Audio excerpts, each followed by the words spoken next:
Hi there guys, it's Joey, and today's video is going to be talking about Beltane energies. I had a request for a set, and the set had to be done a little bit earlier, so I know that we are just approaching the equinox, and I've talked about the equinox energies and how they differ a little bit this year. And I've talked about that on the blog, I've talked about it in videos and several places, and I've talked and will be discussing it with Miss Joanna DeVoe, and that interview between her and I will be on her podcast next week, so that's really exciting if you guys are interested. So I decided to go ahead and get the Beltane energy that was requested, and we're going to look at the items themselves. And it's kind of a shame I kind of had to wait until now because the noise has just about died down and the light's gone. So I'm hoping we'll still get a full visual, especially for the oils, which I did share on Instagram yesterday because I do love them, and I had a yes moment. I was really pleased. But before we get into physical items, we're going to talk about musings and where I feel like this year's going to go with Beltane energies. Because the equinox energies are very different this year than they were in previous years. There's much more of a gravity this year. There's much more of a death element this year. And that kind of comes into sexual energies in a very interesting way. So I'm going to be talking first in a roundabout way, and then we'll talk more specifically in terms of energies for moving into the Beltane mindset. So I drew from my personal energy that I created for Beltane, that was originally the Burn Baby Beltane by Night energy, and that kind of had a duality to it in that some of it was Bang Bang Baby, had like kind of a Lilith side to it, and then the Beltane by Night was reflecting the energies of the Great Rite, the ecstasy of union of God and Goddess at Beltane, the burning fire energy of bonfires at nighttime, the wildfire, the lustful coming together of masculine and feminine that create the sexual temple. The energies this year included in the items that are going to be at the end of the video is Balefires of Avalon, and that includes the temple of Balefires at Beltane, bonfires at Beltane, as well as Avalonic energy. So the energy this year seems to expand the premise of honouring the divine masculine feminine and the divine masculine, the divine masculine entities and energies and the divine feminine energies as separate energies as well as joined energies within the Great Rite. Although of course we acknowledge that masculinity exists within the femininity within divinity and vice versa, we can celebrate the archetypes before and during and after sexual union. In 2017, perhaps now more than ever, it feels necessary to celebrate, and really truly celebrate, all healthy forms of sexual union and ecstasy. This union can be a solitary premise or practice. Therefore, it seems important to note this and take away the shame and stigma attached to masturbation in a solitary light as well as single life, which often kind of gets relegated to like an undesirable state, particularly when we approach Beltane. And there is, of course, kind of like still a shaming of sexual liberation and masturbation, and there tends to be like a number of ways this is done, and it's kind of like shooed under the carpet, it kind of like something we don't talk about and blah blah blah, or it kind of gets made fun of. And whilst it can be healthy to laugh and joke about these things, there is an element of trivializing one's solitary exploration of one's own body that takes away from the sanctity and magic of sexual ecstasy. And just because one is experiencing and learning about one's own sexual body and being and raising energy and vibration through masturbation, which is a powerful conduit of magical energy that shifts change into the world, that kind of like mocking element kind of degrades the sacredness sometimes, and we have to be very careful about finding a way to be jovial and laugh and light about it, but not degrade and take away from its sacred purpose. It's also about this year about celebrating all healthy couplings without judgment. In oppressive times, it can be harder than ever to find sexual freedom and liberation. The fire of sexual freedom, the fire of sexual liberation cannot be allowed to die out. Say it again. The fire of sexual freedom and sexual liberation cannot be allowed to die out. It therefore became very clear to me that working with Avalonic energies at Beltane brought in a level of sanctity and survival of the old ways, if you like. A lot of us, when we talk about Avalonic energies at Beltane, will probably conjure up images of myths of Avalon, for better or worse, and some people really hate that analogy, and it's all these misnomers, all these misunderstandings, me. And I have kind of mixed feelings about it because of the author and of the book, and then problems of that. I try and see the film as a separate entity, but it's problematic because of the author. And if you don't know about that, then I suggest it's something you go find out about her abuse of children. So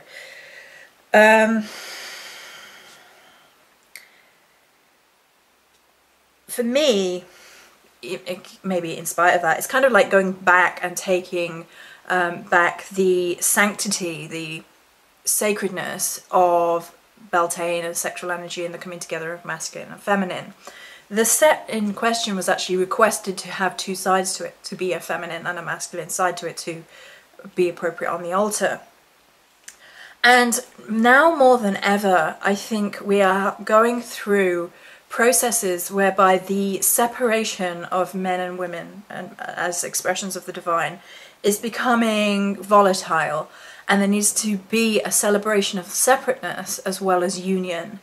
And I consider myself to be feminist, and this sometimes attracts really negative comments about, obviously I hate men then, and I'm a straight female for clarity purposes. I suppose that doesn't make any difference to me what my sexuality is, but for the continuation of this discussion, and for feminism to really work, there has to be a balance of masculine and feminine. Like, for me, I don't ever want to lord over men. I think equal treatment and balance within all things is what we want.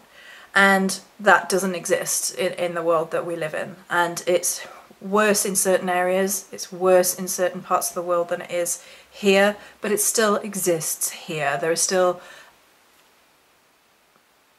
many causes worth fighting for.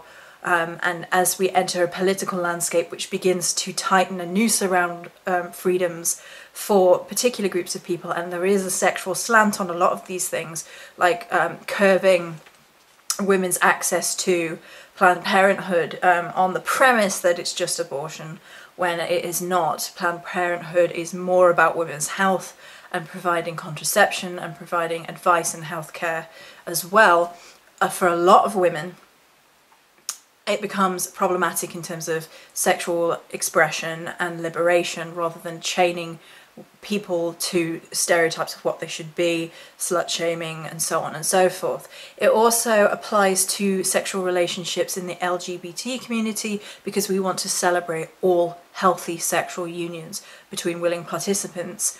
That's very important, and it's part of the underlying energies of this Beltane and the energies that go into the set in particular. There's a a slow burn as well as a,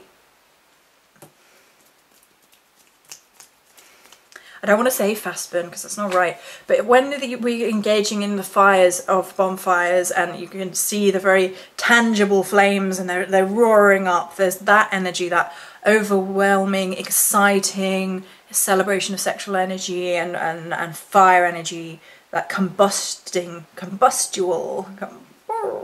energy.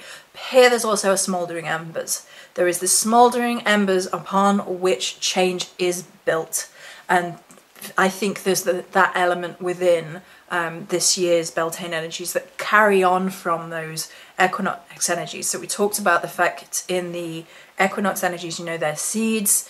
They tried to bury us. We're not going to be buried. We're not going to give up. We're not going to stop.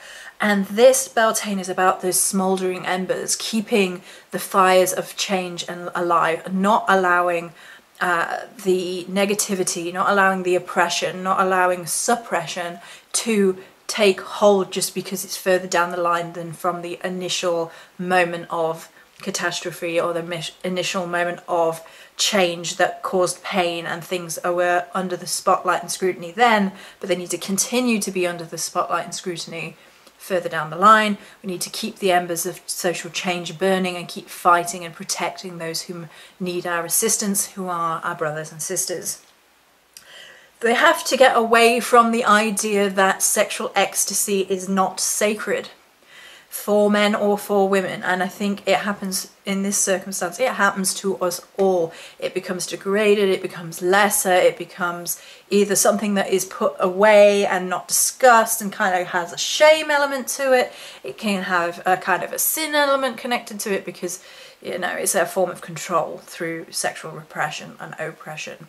And I love, love, love to discuss the Victorian period with people because they're like, oh, good old values of the Victorian era, particularly here in England. And you're like, dude, the Victorians had the most subversive subcultures of sexual freedoms because they were so repressed openly. Like pornography in the Victorian era, dude, like there's so much of it. And they had clubs and and prostitution, and it's no coincidence that the whole most infamous killer in perhaps all of English history attacked prostitutes around that times. I think it was 1850s is I believe around the, I'm thinking it's 1850s. It might be later than that. I've got it in my head it's 1850s, but whatever. Jack the Ripper attacked prostitutes around those times for a very particular reason, perhaps because the prominence of them right then was very overt because of the oppression. So that's just one example from history that I think is relevant, because people talk about going back to those kind of values and it's like, no.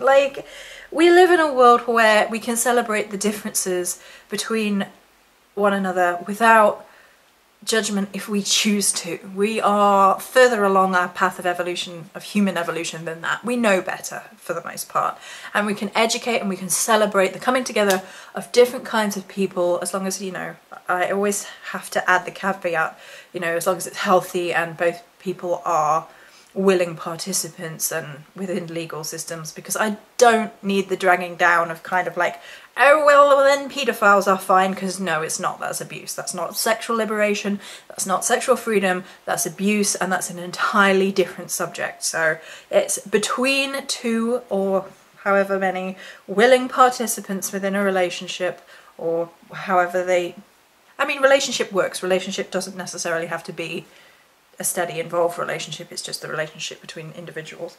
So there is that, there is this healthy sexual union, this healthy ecstasy, this burning embers of social change, and celebrating masculine and feminine within us all, and within godhood and archetypes as separate as well as together. And I think there is a coming together of ecstasy and orgasm that can really cause change from these fires. So those are some of the ideas of the energies that I had felt coming through with regards to these items, and we're going to go through the items and discuss a little bit more So I think we'll go item by item because that's just easier.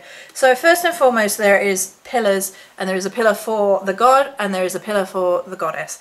Now initially when I was requested to make these, the request was like for color, and I was having so many problems with it. I knew what the energy, the overarching energy needed to be, and I had a feeling about it, and I was like, how would you feel about the colour being the colour burst coming through like an aesthetic, like a bonfire, and then kind of like the Beltane by night with the black? Because this is what I desperately, desperately wanted to do. And the lady was okay with it, so we're good. So for the Divine Masculine, we have the by night and then the bonfire on the top. Now within the masculine, there is a purple shimmer through with the fires of bonfire. So we've kind of taken the aesthetic of Beltane by night, which was from last year, and have evolved it this year. So that's the masculine, and then the feminine has the red instead of the purple throughout. Yeah. Try my best with the light. I don't know how well it's going to come out. The votives are perhaps more viewable of the two colours, because then we have there are 4 votives, but we're only going to show 2 for sake. So there's the Divine Masculine with the bonfire for the purple, spark of life and creation. I kind of liked having the Divine Masculine with a magical slant and kind of taking a mother fire warrioress energy with the female, because I thought that these are 2 elements of masculine and feminine which sometimes get kind of pushed to the side because it's not conventional, and I wanted these energies to be outside the box and unconventional. I wanted, oh bless you, smell so good.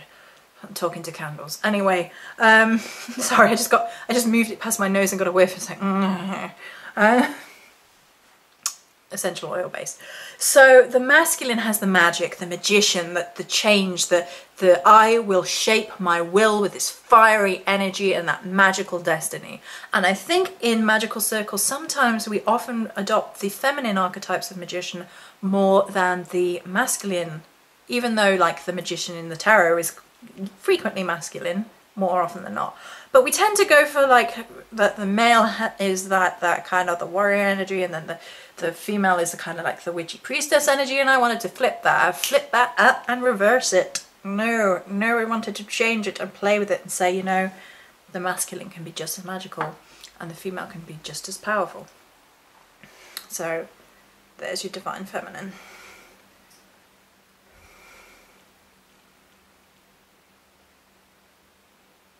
Okay.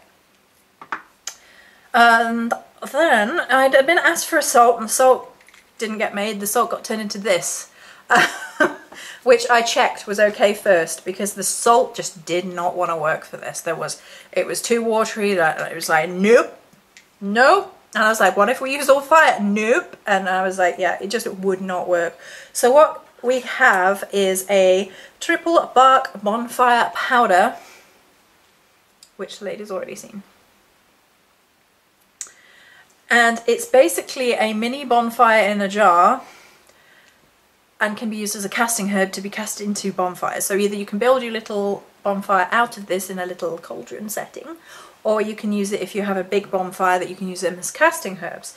And it's triple bark from trees, and there is a element of clearing and like fiery, forcefully clearing, but there's also underlying energies of love and lust magic in here. So there is a combination of barks that have that duality within them, and I really, really like the premise. By the way, all of these items will be made as remakes because I freaking adore this energy. So then we're going to go on to the smudge. Hello, baby. Hello. You smell so good. I've been sniffing this.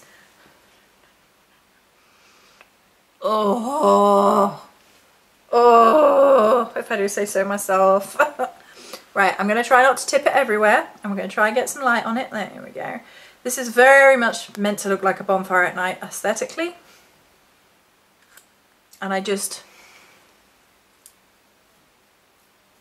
going to move you about a bit. so we can get a better aesthetic. There we go. There's probably the best place in the light. I'll try not to tip. So I very much wanted the aesthetic to work with terms of Avalonic bonfires by night. So this energy creates this smudge creates an energetic temple, which is what the smudges do, and it's from the nose up. It's built scent by scent by scent by scent to create the vibration within oneself that when one burns it or uses it on an oil burner like I do with a bit of oil, if charcoal is too much, that creates a scent which creates a visual within the mind, and it elevates the vibrations and helps you to create an energetic temple. This is very much centered around creating that temple of Avalon, the Balefires of Avalon, the priestesses surrounding a huge massive bonfire, and they've got their masks on, and it's all very elaborate lacing masks, and it all goes like around the back of their head, and like the hair's all tied back in the deep crimson and black robes. And there is an element of that drumming, shamanic energy, tapping into the primal fire, the primordial energies, the primordial sexual, lustful ecstasy elements going on in this drumming in the dark, drumming in the deep. That's a bit Lord of the Rings and probably has the wrong connotation, but there we go. And it has this kind of thudding heartbeat and the fire of the earth, and it kind of makes you want to get primal and moving with it. It's incredible. So it's creating that sexual temple, that coming together of masculine and feminine, divine, and the celebration around it, the liberation. So good. I had a play with different types of scents with this in particular, and it's exactly where I wanted it to be. I was really pleased with it, but not quite as pleased as I was with the oils, which you'll see in a minute. I had a Yas Queen moment. I was like, yo! These came out just how I wanted them. Yes, yes, yes. So we have Fire Goddess and Fire God for the spell oils. Within the darkness, the Fire God ascends his throne. Within the dark, the Fire Goddess ascends the Fire God and ascends her throne, and it's all a coming together of sexual goodness and energy and ecstasy. Should we do God first? I really hope the light is going to work, because I was like so bummed that the light went in. Yes. Yes, Queen, yes. Oh. Burning embers, burning smoke, magic within the darkness. The glittering of the robes of the god, the fire god, as he casts his robes aside and gets ready for the great rite. Plus it's scented. It's not just a black oil with shimmy shimmy in it. Different types of shimmy shimmy, not just one. We have multiple shimmies. Designed very much to reflect that magician element, to reflect, it kind of has a Coronanos feel almost. It has that wild hunter feel, that he's a magician, a shapeshifter, he's in control, and I'm getting like these antlers. I'm getting antlers coming through in the visual, and it's very much like he has his robes on and they have that light shining, and the robes are like reflecting the light in the bonfire, and as he casts them aside they kind of sparkle and fall off, and then it's about getting it on. So that's the fire god. Then we have the fire goddess. So again, the shimmy with her robes in the moonlight. Perhaps her mask is reflecting in the moonlight, in the balefire light, in the fires of sexual energy.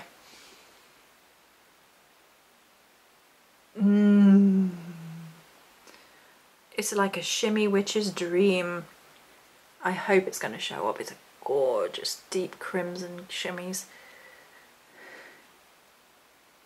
I love these. I spent most of yesterday afternoon like I had to take an Instagram video straight away because I was so impressed with them. I was like, yes, this is exactly what I had in mind, and I was trying something different with these. So For example, there is 3 different scents in here for each. They're completely different, and then the base oils have something like 10 different herbs into them, and then are strained, and then it becomes the oil that you see there before you. So it's not a simplistic process. It's not simply black oil with glitter in it at all, which would be a shame and not worthy of creation, to be honest. Because it's magic, it has to have all that herb and that soul and that feel and that need and that desire and sexual energy within it. So it has to have all of those things within it. And by the way, it's all naturally dyed. There's no artificial anything in there. So there you go. So that is it for the Balefires of Avalon and the feelings towards Beltane energies for 2017, my kind of musings on the energetic side of things. I hope you enjoyed this video. Many blessings.